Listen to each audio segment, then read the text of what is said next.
Spider-Man 2 is also amazing. I'd say it's the best live-action Spider-Man movie we've gotten. I think it's largely debatable whether its script is better than Spider-Man 1's, but it certainly delivers a huge upgrade in its technical elements. There's a lot I'd like to say about the movie, so let's talk about it. The Spider-Man No More arc is done incredibly well, especially with how challenging a concept like this should be. After making a movie that ends with Peter understanding the sacrifice that comes with being Spider-Man, how can a movie tell a story about how he quits being Spider-Man? If a story can't properly address why a character changes, it can very easily fall apart, but this movie goes out of its way to justify Peter's changes in the first half, and does the best job in the trilogy of allowing us to follow Peter's journey. The movie leans heavily into the consequences of Peter's decision to be Spider-Man. This contributes to the story's reasoning for why Peter Parker doesn't want to be Spider-Man, and deeply resents his powers. The first time he was Spider-Man in the movie, he showed up late to his job, then had to be Spider-Man again to save 2 kids. It's also a pattern of behavior with Peter, so naturally, he loses his job because he's seen as unreliable. He's constantly late or preoccupied when it comes to college, and his grades are declining as a result. In order to make money, he has to take photos of himself, only for his name to be slammed by the city. His best friend has a growing resentment for him because of this, and he's seen as non-committal by MJ, who he still wants to be with. All of this factors into why Peter doesn't want to be Spider-Man, and would still look for an excuse to live a normal life, but so long as he has these powers, he can't feel comfortable doing so. Another element that plays into Peter's decision to quit is his growing self-doubt. Although Peter lives 2 different lives, he tries his best to balance the two so that Spider-Man can do his job and Peter Parker's life is stable. But what happens when the two of them clash against each other? What if the two can't coexist? It makes it seem like Peter has to make a choice, and the more he refuses to make one, the more he fails both sides. If he leans too hard into being Spider-Man, then he fails to take care of himself and no longer has the needs to operate. But if he leans too hard into being Peter Parker, the city is worse off because of it. There's a loss no matter which choice Peter Parker makes. I think the decline of Spider-Man's powers is a great way to represent Peter's decline in motivation and to contribute to his self-doubt. Spider-Man can't live without Peter Parker, and the loss of his powers symbolizes this. There's nothing physically wrong with Peter. It's that his failure to overcome his inner turmoil is why he's losing his powers. You seem very okay to me. My diagnosis? It's up here. So not only does Peter not want to become Spider-Man, but he also has reason to question if he can be Spider-Man, if he was ever supposed to be Spider-Man. During crucial moments, his powers have failed him. It's a growing pattern in his performance, and it results in him going to the doctor to find out what's wrong with him. Maybe you're not supposed to be Spider-Man climbing those walls. That's why you keep falling. From there, Peter has a shift in perspective. No matter how hard he tries to be Spider-Man in spite of the cost, he ends up failing because Peter Parker's life is in disarray. But Peter Parker's life is only in disarray because of Spider-Man. So if he has to make a choice between the 2 lives, it only makes sense for him to choose Peter Parker. I have a choice. And from there, we have a clear understanding as to why he changed. Peter finally let go of Spider-Man because he believes he can't live up to Ben's ideals. Because to him, those are ideals, not realities. No, Uncle Ben. I'm just Peter Parker. I'm Spider-Man. No more. With Spider-Man no longer being part of Peter's life, he feels complete freedom. He no longer has great power, so he no longer has great responsibility. Is he entirely comfortable with this? No, but he sees his choice as a product of him maturing. He believes that some ideals aren't realistic, and to really make a difference in the world, he has to be the best Peter Parker he can be. Naturally, his life starts to improve. He can show MJ that he's a more committed person. But there's a gradual build-up to where Peter starts to regret his decision. He grows to realize that he made a rash decision, and the process for that is done really well in the second half of the movie. Peter's regrets begin to surface once Peter sees someone getting mugged with nobody to help him, but Peter reminds himself of why he initially made the decision to quit. He no longer has the power to step in and fight crime. He's just a bystander who's in no unique position to help. He's not glad he's doing it, but he walks away believing that this isn't his responsibility. But he gets challenged on this when the consequences of his actions become inescapable. Something that helps him come to terms with that is when May blames herself for what happened to Ben. Peter notices this and is reminded of the weight that inaction can bring, even for the smallest of choices. It motivates Peter to finally explain his role in what happened to Ben and why he was at fault for what happened. It happened so fast. I won the money and the guy wouldn't pay me. Then he got robbed. The thief was running towards me. I could have stopped him, but I wanted revenge. So I let him go. He wanted a car. He tried to take Uncle Ben's. Uncle Ben said no, and then he shot him. Uncle Ben was killed that night for being the only one who did the right thing. Reliving the moment becomes a reminder of his guilt and the pain of losing Uncle Ben. It provokes more empathy for how it affected his aunt and all of the people Spider-Man isn't helping anymore. While this doesn't change his perspective, it's a good reminder for Peter that would help him change his perspective. And a pivotal way his perspective is challenged is when he sees a large increase in crime as a product of Spider-Man quitting. The consequences are catching up to the city, and to him when he sees a burning building. By this point, the guilt feels inescapable, so much that he needs to do something to start making up for it. He does save the kid from the burning building, but as soon as he realizes that he failed one person, he's let down. It's like losing Uncle Ben all over again, except it's affecting someone else's family this time. And at this point, Peter feels stuck in a loop. What am I supposed to do?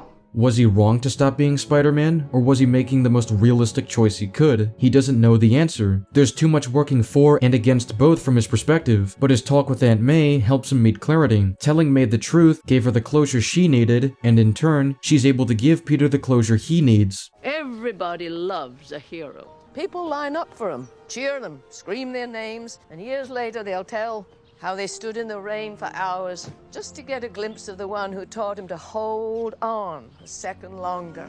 I believe there's a hero in all of us that keeps us honest, gives us strength, makes us noble. This is meaningful for Peter because it reassures him that he's not wrong to feel the urge to be a hero, even when he doesn't have powers. There's a part of everyone that can be inspired to become a hero. It wasn't just Ben's dream of heroic ideals. There's a reality to what he believes in, and just because Peter's struggling to live up to them doesn't mean he's not meant to. There's still a hero in him that truly can't let go of his longing for justice, and that's really what Peter discovers about himself. So his motivations evolve beyond the guilt for letting Ben die. May helps him realize that he truly wants to be a hero as well. And finally allows us to die with pride, even though sometimes we have to be steady and give up the thing we want the most, even our dreams. And this is where it finally makes sense to him. He can finally be Spider-Man not because he has to be, but also because he wants to be. It's not always about the negative aspects of being a hero, it's also about the good. And when he remembers the good that Spider-Man has done and can bring, it makes it easier for him to stay motivated in spite of the challenges that Spider-Man brings. And it proves to him that he is supposed to be Spider-Man climbing those walls, even if he keeps falling before he gets to the top. It strengthens Peter's convictions and perseverance, and that's why Spider-Man is able to return. And when he does return, he proves that Peter Parker is willing to make the ultimate sacrifice for everyone else. When the train was set to crash by Doc Ock, Spider-Man put himself to the task of stopping the train, no matter the cost. He put in everything he could to save everyone, even when this was bringing him closer and closer to death. And what's even greater about this scene is that he doesn't die because the passengers on the train believed in him. He inspired good in all of them, so that they're willing to put themselves on the line so that their hero can still survive. It further reaffirms that what Ben wanted wasn't just a dream, it was an ideal that Peter could inspire.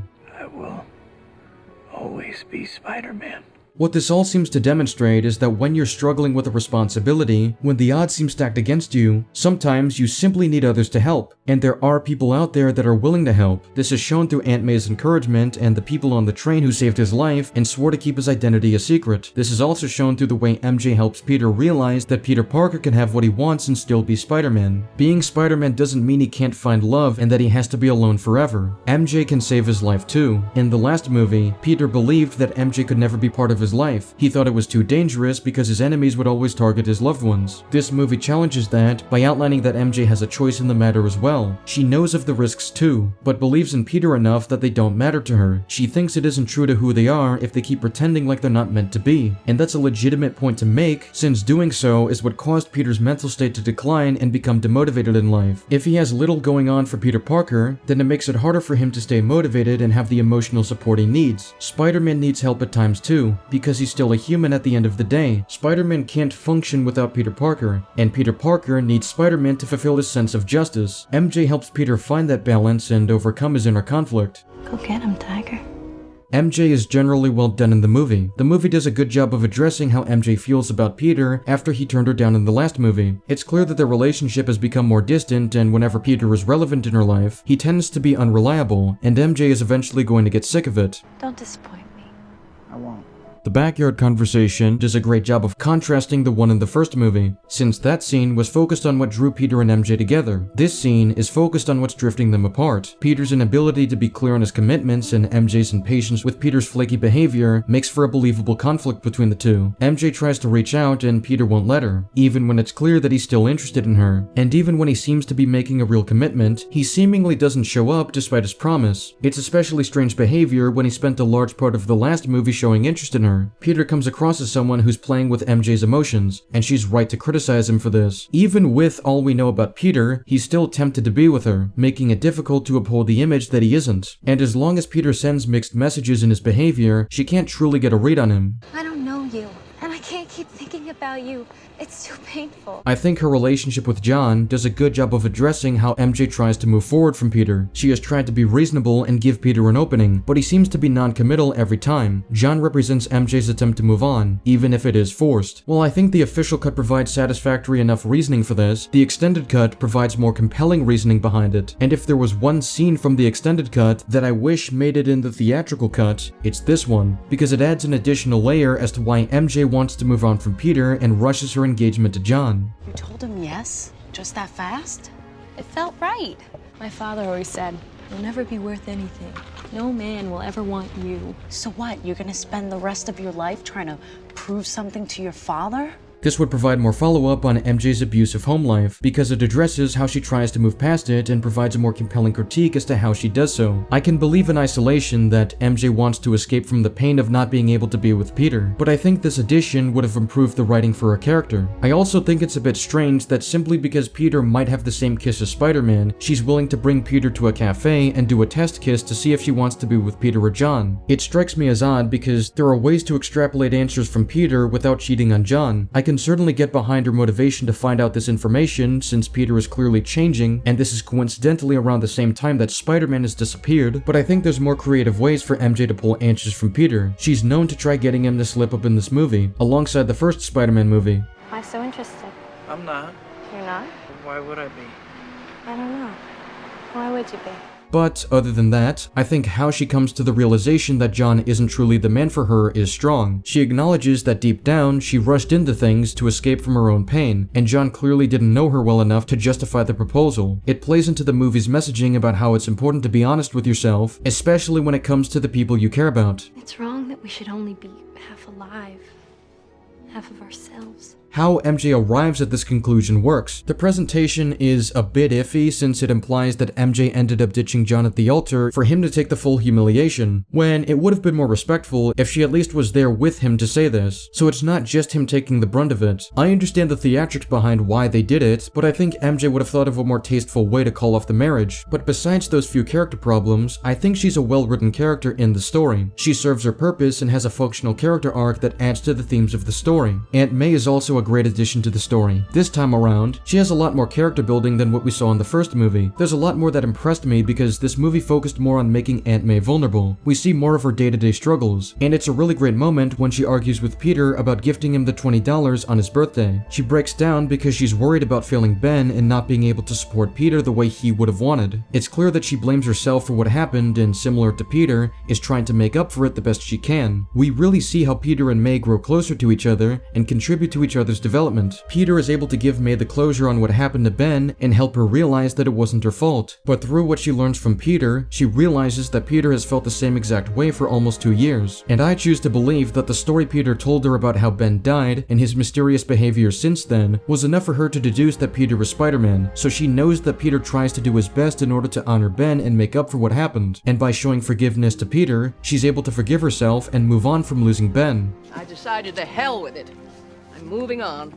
It's water over the dam or under the bridge or wherever you like it. That's why she's able to let go of the house and bring Ben in her memories. That's the sacrifice she's willing to make to help her in Peter's financial situations, which makes the message she delivers to Peter all the more resonant with her character. This is her moment where she has to be steady and give up one of her most valuable memories of Ben. Harry Osborn brings an interesting progression from his character in the last movie. His character shifted closer to his father's beliefs, but there's still a level of humanity in him that Norman has abandoned long ago. Harry is trying to play it off like he's completely stable and has a healthy outlook moving forward from his father's death, but there's a deep-rooted resentment that he has towards Peter that doesn't really make its way out until Harry begins to suffer more in the story. We see hints of this early on when he talks to Peter at his birthday. At first, the conversation seems normal, but Harry seems insistent on sneaking in an excuse to talk about Peter's connection to Spider-Man. It makes sense why he believes there is one, considering Peter's excuse to people for how he gets his photos is that Spider-Man allows him to take these photos for publicity's sake, and Peter doesn't seem to have a clear answer to Harry's questions, almost as if he has something to hide. But if Peter has a connection with Spider-Man, then he may be able to turn him into the police. That is, if Peter wanted to. And Peter's constant distance and unwillingness to be transparent plays into why Harry is growing frustrated with his best friend. He thinks Peter may be protecting Spider-Man for his own monetary gain, when he believes the right choice would be to turn in Spider-Man so he pays for what he's done to his father. And I believe Harry's gestures towards Peter are meant to bring him closer to try helping Harry in return. It definitely resonates with his prior tendencies in the first movie, where he tried to use his privilege as a way to get what he wants from people. In this case, he's offering Peter a chance to meet his idol so that Peter feels more inclined to be loyal to him, especially since this can build connections and lead Peter to getting a real job in his field. It's not something I thought too heavily about at first, but I do think the story is communicating that Harry's gestures are really a way to cover for his building resentment towards Peter and a method to motivate Peter to give him what he wants. But when the events don't go his way, it's not as easy for him to uphold that image. I'm ruined.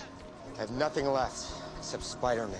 Through his tarnished opportunity, he becomes angrier and more bitter. Not only does he see this as a detriment to his opportunities, but he also sees this as failing his father in death. He's less emotionally stable, so his true thoughts about Peter begin to slip. He's already drinking, angrily dropping his glass, and immediately looks at Peter with contempt. Through his actions, we can already tell that he's prepared to air out all of his anger no matter who it's towards. He questions Peter's friendship with him and starts to blame him for what happened to his father, even to the point of getting physical with Peter. This part of the story demonstrates how Harry's mask is beginning to slip, and how the worst of his personality is starting to manifest. His obsession with revenge is growing and becomes his sole priority after Oscorp takes a huge hit, and when Doc Ock tries to get Harry to comply and provide the tritium, the story starts to challenge Harry on how much he's willing to compromise in order to get revenge on Spider-Man. Initially, he refuses to help Otto, but he then realizes he has an opportunity to get Spider-Man. Only a supervillain is capable of contending with him, so his first instinct is to try making a deal with Otto so they both get what they want. But a detail that I do like is that Harry immediately tells Otto not to hurt Peter, showing that deep down, he can't bring himself to fully put Peter in the crossfire. He may have his frustrations, but there's still a part of him that wants to keep his friend. He still has a level of restraint and is conflicted on what to believe about Peter. The movie does a great job of showing the flaws in his obsession for revenge. In trying to kill Spider-Man, he's failing to prioritize the threat to the city that he enabled through his desperation for revenge. Realizing that Otto took MJ helps him assess the consequences of his actions, and he entrusts Peter to save the city from what Otto is planning. All of this makes sense for his character, and does a great job of outlining the flaws in Harry's mindset. This does lead to setup for him becoming a villain, and while there needs to be a lot more legwork done to justify why Harry would become a villain, it's not on this movie, and there's enough setup for a sequel to do that legwork. Doc Ock is the last part of this story that I want to talk about, and I think he's an excellent villain. From the start, they managed to establish character flaws so that his turn to villainy has material to work with. We have hints that he could become a villain if pushed into the wrong direction. While Otto believes in serving the greater good through his intelligence, there's also a level of ego he has. It makes sense with his experiences as a renowned scientist with impressive inventions under his belt. We can gather why he's not worried about safety when presenting his biggest project to people. The most I'd say to criticize this plotline is that the story could have used a stronger justification for why his experiment is allowed in New York City. While I think Otto's character is covered and Harry would be very trusting of Otto, that doesn't really address why the government would be okay with this potentially dangerous reactor in the city when they'd have to approve experiments like this. But besides that, I think this does a great job of setting the scene for Doc Ock's origin. He clearly resonates with Peter because he's also someone who's studying science in order to make the world a better place. Peter's also someone who wants to build a stable life for himself, and Otto manages to make it look easy. He makes for a believable idol to Peter because he succeeds in everything Peter wants to succeed in. What's great about how he becomes Doc Ock is that his core character flaw is what causes the experiment to fail. His refusal to shut down the machine is a product of his arrogance. He believes that he can control the machine even when it goes unstable, to the point he'll fight Spider-Man when he tries to shut it down, which makes it his own fault that he lost Rosie and damaged his own reputation. He's too prideful to let go of his dream, and his later experiences provoke him to double down on that. It's difficult for someone with an ego to accept accountability,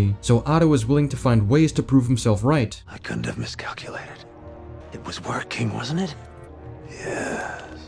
While he has an AI that's feeding him thoughts and ideas, it still comes down to convincing Otto himself, and because of his previously established character flaws, it makes sense as to why he'd be convinced to deny accountability. He has a personally compelling reason to finish his work, especially when that's all he really has left, and so he wants his next machine to be bigger and better, so that he can double down on his creation and prove that it was brilliant from the very beginning. To rebuild. Enlarge the containment field. Make it bigger and stronger than ever. And the way Otto carries himself throughout the plot does a great job of reflecting his character flaws. He noticeably becomes more sadistic and spiteful the more Spider-Man taunts him and tries to stop him, which makes it more than just a hero and villain encounter. Otto sees this as an insult to his intelligence and skills, so he tries to return the energy back to Spider-Man. Getting on my nerves. I have a knack for that. Not anymore. This is also well demonstrated when he meets with Harry. He's relatively composed in the conversation, but only escalates once Harry insults him as a scientist. You'll destroy the city. You're a hack. It's not like Otto needed to go this far. He's mostly doing so out of spite, and I think details like this contribute to making Doc Ock a more distinctive villain. His reactions aren't something you'd expect from every villain, and it ties back to his pride and ego. The way he delivers himself gives you the impression that he's always defensive of his image, or the idea that he's the one in control. If you lay one finger on her, You'll do what? What's also effective about his actions as a villain is how he becomes more obsessed with controlling others and striking fear. It validates his belief that he's better than everyone else and can push them around however he sees fit. He gains satisfaction from reaffirming his control, and it's an extension of how prideful he is, and it shows the consequences of refusing accountability when you're in the wrong. It grows your arrogance and lessens your restraint in how you treat others. Doc Ock's actions remain consistent with that idea, and it's only when Peter tries to reach the man he knew is when Otto starts to rethink his approach. Peter Parker is a very fitting choice to try to challenge Otto so he can redeem himself. He's one of the only people left that matter to Otto, since Otto was able to see himself in Peter and he was impressed by his understanding of his research and design, and through his newfound wisdom instilled by Aunt May, he's able to relay the lesson he learned to Otto and have Otto reflect on his choices, and I think there's a lot working here as to why Otto would change. you once spoke to me about intelligence, that it was a gift to be used for the good of mankind. If there's anything an egotistical person wants to hear, it's themselves. And by demonstrating Otto's own hypocrisy, Otto is forced to acknowledge that he's undermining the ideology that his legacy was built on. Through his current actions, he's undermining his established purpose. It's a lot harder to act on pride when it's himself he's acting against. These things have turned you into something you're not. Don't listen to them. By starting to appeal to how this affects Otto, it challenges his own ego. If Otto was never wrong, then what does that say about his previous statements about using intelligence for mankind? Was he wrong then too? How could Otto come to terms with that? Especially since that's what motivated his machine to begin with. Addressing that cognitive dissonance forces Otto to make a choice. Which was he wrong about? And since Otto was a good man at first, his capacity for redemption isn't completely lost. He knows how to be a good man. He just needs to be convinced that he should have stayed that way. It was my dream. Sometimes, to do what's right, we have to be steady and give up the thing we want the most, even our dreams. Otto thought he had nothing left but his dream, but by reminding him of the man he was, he realizes that he also had a legacy. By letting the machine destroy mankind, he's undermining his own legacy. So if he has to make a choice between his machine and staying true to himself, he's going to destroy his machine and preserve whatever integrity he can in his last moments. I will not die a monster.